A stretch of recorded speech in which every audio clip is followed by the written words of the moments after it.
केंद्रीय गृह मंत्री अमित शाह ने सिरसा में भाजपा की रैली के दौरान कांग्रेस नेता भूपेंद्र सिंह हुड्डा को फिर से हराने की चुनौती क्या दे डाली। अब कांग्रेस के राज्यसभा सांसद दीपेंद्र सिंह हुड्डा ने उसका जवाब दिया है। आपको बता दें कि राज्यसभा सांसद दीपेंद्र हुड्डा ने भिवानी में रैली की तैयारियों को लेकर वहां पहुंचे हुए थे और इस दौरान उन्होंने केंद्रीय गृह मंत्री अमित शाह पर जवाब देते हुए कहा कि 9 जुलाई को भिवानी में आयोजित होने वाला विपक्ष आपके समक्ष कार्यक्रम ऐतिहासिक होगा। इस मौके पर उन्होंने इनेलो के भिवानी का प्रधान कुलवंत कोटिया व आम आदमी पार्टी के भिवानी विधानसभा अध्यक्ष तकदीर सिंह ग्रेवाल को कांग्रेस का पटका पहनाकर पार्टी में शामिल किया। तो ही कांग्रेस की सरकार बनती अगर भिवानी की लोगों की इच्छा के अनुसार। इच्छा लोगों की पिछली बार भी भिवानी के लोगों की पिछली बार भी इच्छा थी कि सरकार बदले, खट्टर सरकार को दोबारा नहीं बनाना चाहते थे।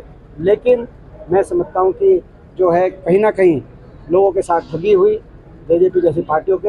हो सकता है कुछ हमारी भी कमियां रह गई हों कांग्रेस पार्टी, लेकिन इस बार जो है लोगों की भावनाओं को जो है फूल नहीं चढ़ा पाए थे। लेकिन इस बार मुझे पूरा विश्वास है कि भिवानी में 9 की 9 सीट कांग्रेस पार्टी जीतेगी। आम आदमी पार्टी ने भी चुनाव का आगाज किया। कहा जा रहा है कि हर महीने अरविंद केजरीवाल, भगवंत मान हरियाणा में आएंगे, बदलाव लाएंगे। हरियाणा में कोई आम आदमी पार्टी का जो आम आदमी पार्टी का तो आदमपुर में चुनाव में आपने देख ही लिया।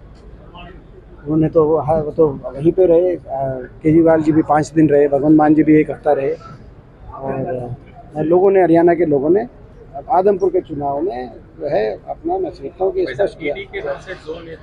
आदमपुर की आपने बात करते ही आपको शायद याद आया तो आदमपुर में सही बात है, कुछ एक नेता ऐसे हो सकते हैं जिनकी करोड़ों की संपत्ति विदेशों में पकड़ी जाए और फिर वो उनके जब मुकदमे बने तो रातों रात वो भाजपा में पहुंच के जो है उन्होंने पैसे भाई उनमें बीजेपी के लिए पहले राज्यसभा में वोट डाली, फिर बीजेपी ज्वाइन करके और फिर उपचुनाव आजमगढ़ की जनता पे आया। तो इनके बारे में तो हम यही कहेंगे कि बीजेपी का एक नारा था कि विदेशों से काला धन लाएंगे, सबके बाटे में 15 लाख आएंगे। अब नया नारा है काले धन वालों को बीजेपी में लाएंगे, वॉशिंग मशीन से उनके काले धन को सफ़ेद धन बनाएंगे। क्योंकि वो जो संपत्ति पकड़ी गई थी अब वो भाजपा में ज्वाइन हो गए आदमपुर से। अब उसके वो जो सारे मुकदमे बने थे, जो बीजेपी के मंत्री कहते थे हर रोज़, बीजेपी की जांच एजेंसियाँ कहती थी कि इतना काला धन पकड़ा गया विदेशों में, इनकी कोई संपत्ति पकड़ी गई, तो उनको बताना चाहिए कि वो क्या काला धन सफ़ेद हो गया या क्या मामला है। जो सारे देश में कहानी चल रही है। अच्छा, तो यहाँ तो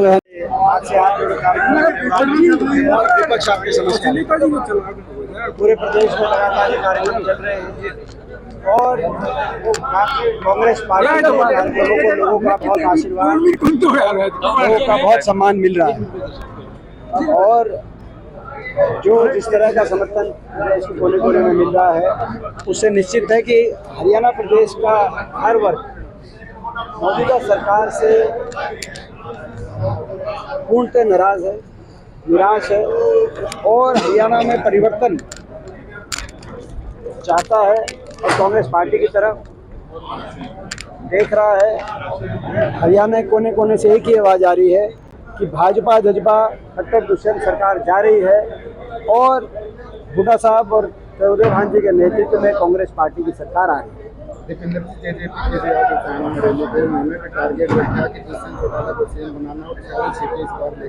ये मैं समझता हूँ कि जो कहते हैं बीजेपी वाले भी अच्छा मजाक कर लेते हैं।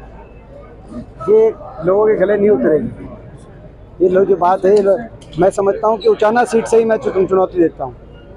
इस बार उचाना सीट से ही जो है अपना, वैसे तो हरियाणा में कोई एक सीट भी जेजेपी पार्टी की आने की गुंजाइश हरियाणा में नहीं दिखाई दे रही, लेकिन उचाना सीट से भी बड़ी बहुमत से कांग्रेस पार्टी के प्रत्याशी वहाँ जीतेंगे। लगाते हैं कि वो कांग्रेस में वोट तो इसकी क्या फिजिबिलिटी लगती है, कांग्रेस उसको कैसे देखती है?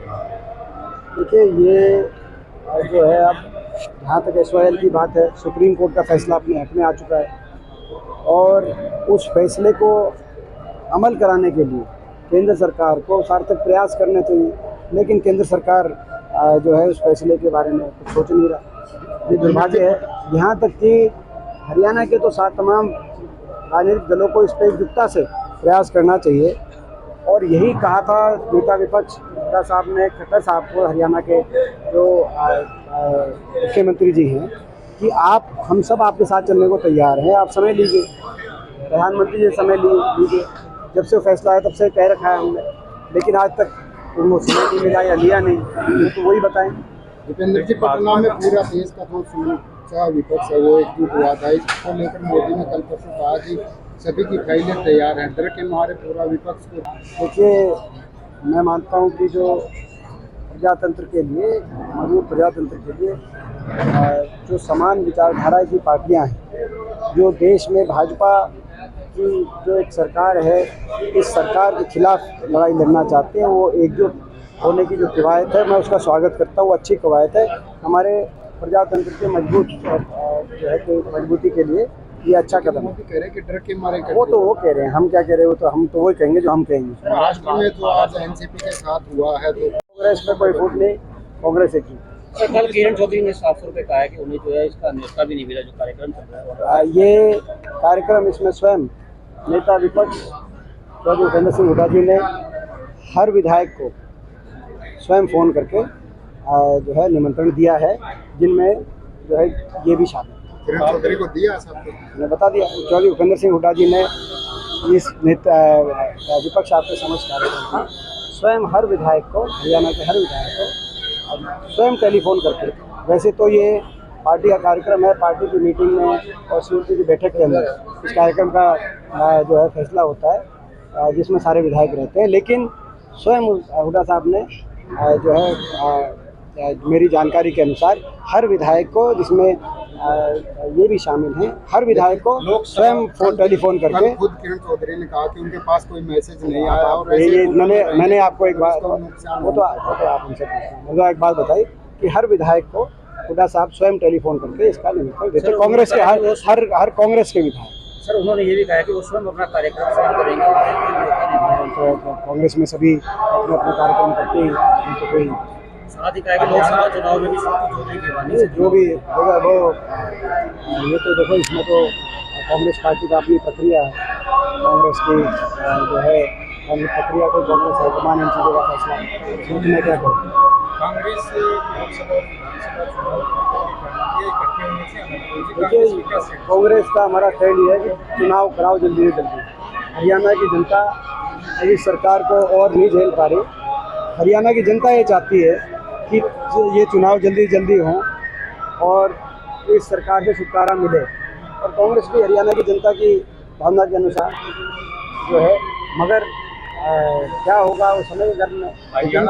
ने आज मुख्यमंत्री पद की शपथ ली है सर, वहाँ एनसीपी खत्म कर दी, शिवसेना खत्म कर दी, कांग्रेस भी कहीं ना कहीं आपने आपको दे दी। देखिए, जहाँ तक मुझे अभी मेरे को जानकारी आपने दी है, तो मैं यही कह सकता हूँ कि जहाँ तक भाजपा की बात है, ये भाजपा की का प्रयास रहा ही है। मैंने इनको बोला था कि ये 4D की, जो अमित शाह जी जब आए थे तो उन्होंने 3D बताया था, मैं इनको 4D का बताया था कि डिवाइड एंड रूल, पहला D डाइवर्ट, मुद्दों से डाइवर्ट, बेरोजगारी महंगाई के मुद्दों को ये डाइवर्ट करना चाहते हैं, दूसरा D, तीसरा डिक्टेटरशिप, जो ये आपने जो जिसका उदाहरण दे रहे हो महाराष्ट्र में, ये और फिर डिसीव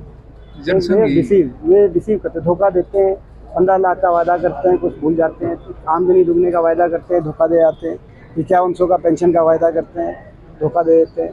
तो ये तो है इनकी सरकारी कार्यशैली में कोई, अगर आप मुझे आपने अभी जानकारी दी, मगर ये कोई चौंकाने वाली बात है। मगर मैं एक चीज़ ज़रूर कह सकता हूँ जो मैंने यहाँ कही, कि जहाँ तक अपने विपक्ष आपके समक्ष की बात है, अब आपके मुख्य तक क्वेश्चन हो गए, हमें विश्वास है कि जो भिवानी का विपक्ष आपका समक्ष कार्यक्रम है, आज सभी के भावनाओं को देख के मैं कह सकता हूँ कि वो ऐतिहासिक कार्यक्रम होगा। अभी अमित शाह आए थे और उन्होंने कहा सिरसा में कि मैं हरियाणा की धरती पर हुड्डा साहब आपको चुनौती देने आया, तो मैं समझता हूँ जवाब भिवानी में दिया जाएगा। विपक्ष आपके समक्ष की जो केंद्र सरकार के माध्यम से, जिस केंद्र सरकार ने हरियाणा के हकों को कुचलने का काम किया, हरियाणा के मान सम्मान को कुचलने का काम किया, जिस केंद्र सरकार ने हरियाणा के 750 किसानों की, हरियाणा पंजाब के किसानों की जान कुर्बान हो गई लेकिन उनका तिरस्कार किया, जिस केंद्र सरकार ने हमारे खिलाड़ियों का तिरस्कार किया, घसीट के सड़कों पे हमारी बेटियों को जो है आज तो आज वो जो चुनौती दे के गए, तो मैं समझता हूँ कि भिवानी विपक्ष आपके समक्ष में आज विपक्ष आपके समक्ष में विपक्ष जनता के समक्ष भी होगा और विपक्ष की ताकत उनको भी विपक्ष की ताकत का एहसास होगा। भिवानी के से मुझे लगता है कि निश्चित तौर से आज लोगों में बदलाव की भाई पिछली बार भी भिवानी के लोग नहीं चाहते थे कि सरकार को दोबारा सत्ता में बिठाना, लेकिन कुछ पार्टियां आई जिन्होंने कहा कि बीजेपी करें जमना पार, जिसमें जेजेपी पार्टी शामिल है।